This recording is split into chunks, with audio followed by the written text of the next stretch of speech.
Livro Experiências Mediúnicas e Eventos de Morte em sua relação com fenômenos de assombração. De Ernesto Bozano. Capítulo 7.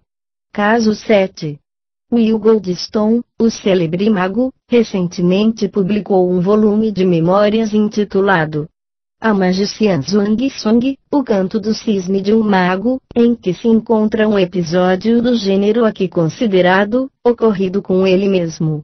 Ele tinha publicado anteriormente, quando ocorreu, na revista semanal Titit, 12 de dezembro de 1931, na qual se tem que o suicida falecido foi seu inquilino e que um dia veio dizer que não poderia pagar o aluguel, ao que ele lhe respondeu: "Está bem, bom homem, não se preocupe.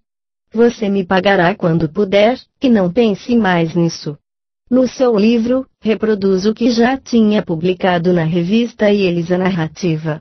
Para se convencer da sobrevivência, nem sempre é necessário recorrer a um médium. As provas muitas vezes se nos impõem espontaneamente. Há uns poucos anos, um comerciante que tinha alugado um escritório no último andar do edifício onde hoje trabalho, Green Street, Londres, suicidou-se se asfixiando com gás de hulha. Algumas semanas depois, eu me encontrava no escritório já tarde da noite, inteiramente absorto em um trabalho importante. De repente fui distraído por um eco de passo pesado que vinha das escadas. Eu bem sabia que naquela hora o portão do edifício estava fechado e trancado, então era improvável que um inquilino de algum outro escritório viesse trabalhar àquela hora. Fui até as escadas, gritando: "Quem está aí? O que deseja?" Eu ouvia sempre os passos pesados que pareciam ter alcançado o último andar, por isso renovei o chamado. Não recebendo resposta, corri pelas escadas com uma lamparina elétrica. Não havia ninguém e todas as portas estavam fechadas. Voltei ao escritório e retomei o trabalho. Logo depois, ouvi novamente os mesmos passos pesados que desciam a escada. Corri novamente para a escada, mas inutilmente, porque não havia ninguém. Então, comecei a imaginar do que se trataria e quando andava, estava sempre em posse de uma lamparina elétrica. Algumas noites depois, repetiu-se a mesma experiência. E, em seguida, repetiu-se tantas vezes que quando eu estava no escritório tarde da noite ouvia ecoar os passos assombrosos, não mais prestava atenção. Outro fenômeno curioso foi este. Quando tarefas urgentes me obrigavam a prolongar excessivamente minha permanência no escritório, acontecia de sair advertindo 3 ou 4 pancadas no encosto da minha cadeira. O fato ocorreu numerosas vezes durante aquele inverno em que tive um trabalho enorme para fazer, e eu me persuadi de que aquelas pancadas eram dadas para me advertirem de que eu já tinha trabalhado bastante naquele dia. Finalmente, uma noite fui surpreendido com um tremendo barulho, como de um trovão, diante da porta do meu escritório. Chamei. Nenhuma resposta. Por alguns instantes, fez-se silêncio, então, veio uma batida fortíssima na porta interna do meu escritório, não mais sobre a outra porta que dá para o corredor da escada. A potência do golpe foi tal que o meu sobretudo, que estava pendurado em um cabide fixado à porta, agitou-se visivelmente. Falei com a entidade que se manifestava naquele momento. Nenhuma resposta. Mas a batida não mais se repetiu e daquele momento em diante não ouvi nem pancadas, nem passos pela escada. Por quê? Naturalmente, nada se pode ter de positivo quanto a isso, mas eu entendo sempre que aquela grande pancada final batida na porta equivaleria a uma expressão de saudação. Seria presumivelmente seu último adeus. O espírito errante do suicida, vinculado temporariamente ao local onde tinha cometido o ato insano, tinha finalmente encontrado a paz. Essa ao menos é a explicação que me parece mais satisfatória. Assim conclui o espectador dos fatos e me parece difícil encontrar uma explicação melhor do que a da presença do espírito do suicida no local, o qual se esforçava, como melhor podia, para se manifestar a quem se mostrou generoso com ele. Explicações que apareciam mais que nunca plausível se não se esquece de que os casos de tal natureza não vão jamais considerados em estado isolado, mas cumulativamente a todos os outros análogos, entre os quais são frequentes os casos em que se passam manifestações inteligentes de todo tipo e provas de identificação dos mortos que se manifestam. E se assim é, se nos ambientes em que aconteceram tragédias ou suicídios, ou até simples mortes naturais, realiza-se frequentemente o fato da manifestação espontânea dos fenômenos de objetos, ora em forma de fantasmas bem frequentemente reconhecidos por quem pode vê-los ou, melhor ainda, desconhecidos por quem os vê, mas reconhecidos quando vistos em retrato. Se assim é, e se tal fenômeno se realizou constantemente através dos séculos, logicamente se conclui pelos termos acima referidos, ou seja, que os espíritos dos mortos existem realmente podem às vezes se manifestarem para os vivos em circunstâncias especiais, não como querem, mas como podem, de acordo com os fluidos e as forças que estão à sua disposição. Por outro lado, pergunta-se como entra a telepatia nos casos de mortos que continuam a se manifestar por meses e anos depois de sua morte? E como entram em tudo isso as hipóteses da psicometria de ambiente e da persistência das imagens no momento em que tais fantasmas perambulam livremente pelos locais e se mostram positivamente inteligentes, assim como conscientes do ambiente em que se encontram, observando os vivos, citando-os, ou mesmo conversando com eles? E de que modo entra a hipótese da telecinesia pura e simples nos fenômenos físicos de batidas, estrondos e lançamento de objetos, quando tais fenômenos vêm dirigidos por uma inteligência que muito frequentemente se comporta de modo sobrenatural, como quando os projéteis que golpeiam as pessoas não fazem nenhum mal, enquanto quebram louças quando golpeiam.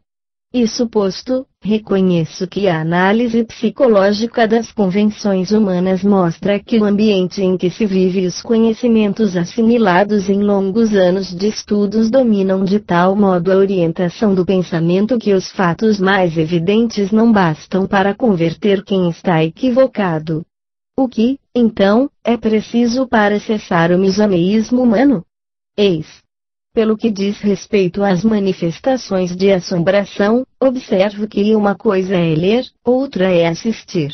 Aquele que lê, se tem uma mentalidade tomada de preconceitos, ficará perplexo por um instante, para logo depois esquecer e voltar mais negativo do que antes, mas, se o mesmo indivíduo tiver assistido a uma manifestação de tal natureza, não duvidaria mais, uma vez que semelhante experiência anula qualquer preconceito. Eu digo isso por experiência própria. Em setembro de 1907, suicidou-se um íntimo e caro amigo meu, por excesso de orgulho. Ficou afundado em um desastre financeiro e, temendo não poder cumprir com os próprios compromissos, o que não aconteceu, preferiu a morte. Eu fui o executor testamentário. Logo depois da morte, surgiram graves contestações entre os herdeiros e, por ordem do tribunal, foram colocados lacres na porta da casa. E isso é um detalhe importante para o que aconteceu um mês depois. Era indubitável que naquele apartamento não poderia penetrar ninguém sem romper os lacres presos nos batentes das portas.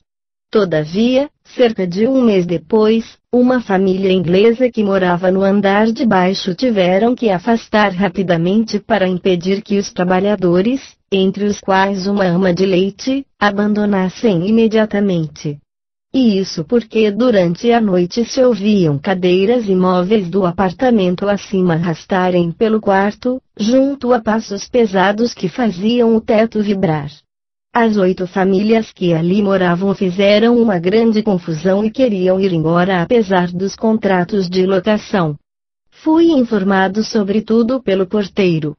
Mas, quando tentei tomar testemunhas para um relatório, fui chamado pelo advogado do proprietário, o qual me proibiu com palavras duras de falar ou de escrever, sob ameaça de um processo por danos, com sequestro preventivo e outros meios legais que me deixaram aterrorizado.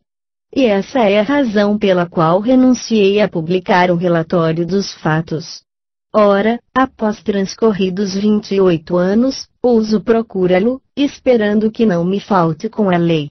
No subúrbio de Gênova, onde ocorreram os fatos, ainda se fala disso, mas eu não nominarei.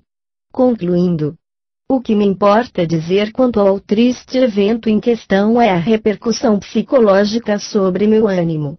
Naquela época, eu me ocupava já de 17 anos de pesquisas psíquicas e eu tinha uma centena de notas de fatos em tudo parecidos com o exposto.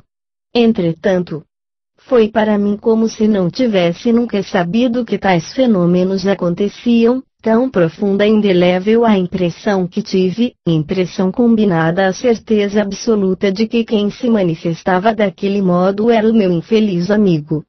E eis porque disse, no início, que uma coisa é ler, e outra bem diferente é assistir pessoalmente aos fenômenos de manifestações de mortos pouco depois da sua morte de qualquer forma em que ocorra. Que fique entendido. Reconheço que se pode chegar a uma convicção científica quanto à sobrevivência que resulta exclusiva e solidamente fundamentada na experiência de outros, o que se pode obter coletando e classificando manifestações sobrenaturais de todos os tipos em número adequado, para então aplicar as mesmas os métodos de investigação científica da análise comparada e da convergência das provas. Esta última eu já cumpria naquela época, com a consequência de que já possuía uma convicção racional e científica no sentido indicado. Contudo, ela parece muito diferente da outra, pois era uma fria aquisição do intelecto ainda não penetrado nos recessos da personalidade integral subconsciente, onde amadurecem as convicções inacreditáveis por efeito do elemento emocional que o vitaliza, elemento que se revelou em toda sua eficiência quando me aconteceu de assistir pessoalmente ao desenvolvimento de uma manifestação de indubitável caráter de intervenção post-mortem de uma pessoa que me é cara. A intervenção era presumivelmente determinada pelo desejo ansioso do morto de comunicar com os vivos a fim de reivindicar o próprio direito de testador, direito transviado pelas sofisticadas sutilezas de um advogado sem escrúpulos, o qual, acima de tudo, venceu a partida.